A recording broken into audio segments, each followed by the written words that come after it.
Launched from a small satellite, a small nuclear warhead only needs to explode 300 miles above the Earth to knock out a power grid, and the US is largely defenseless to such an EMP attack North Korea could potentially deliver. And if a power grid goes down completely, it'll take critical life-sustaining systems down with it.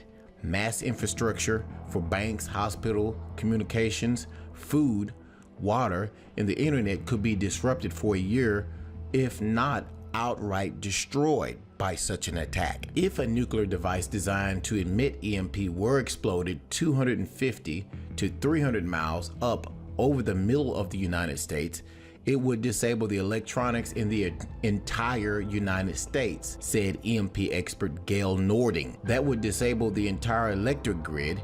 It would disable communications. It would disable fuel manufacturing production. It would disable hospitals and medicines.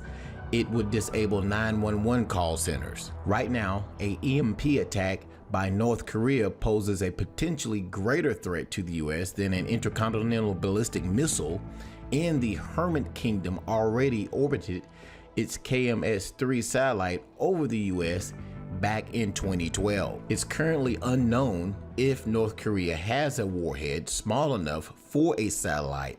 However, its space program shows more promise than its development of ICBMs. North Korea claims its space program is designed to provide agricultural images to improve its crop yields, but the country is small enough that aircraft could do the same with greater flexibility. Satellites are only useful to vast nations like Russia or China. In fact, the KMS-3 made several passes above Russia and the US, but not North Korea. Jim Oberg, who is perhaps the only Western spaceflight engineer to visit North Korea, warned that North Korea's Sohae launch site is geographically suitable for launching satellites to orbit above America's east coast. On the very first pass around Earth after crossing near Antarctica, the satellite tracks northwards off the west coast of South America, over the Caribbean, and right up the east coast of the United States, he wrote. 65 minutes after launch, it's passing a few hundred miles west of Washington, D.C.,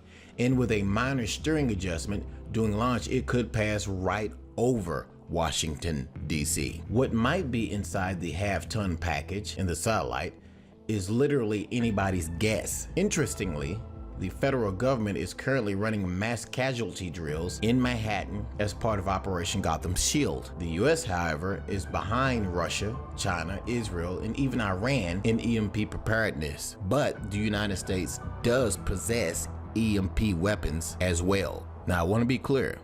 Russia and China definitely has EMP weapons. It is unclear if North Korea possesses these weapons, but it's very possible. As I stated earlier in this video, North Korea does have the capability of launching satellites into space. They have done that successfully. It is a very real threat that they could possess an EMP weapon to knock out the grid in the United States. What do you think? Is it possible that North Korea could attack the United States with an EMP weapon? Leave your comments below this video. Thanks for watching.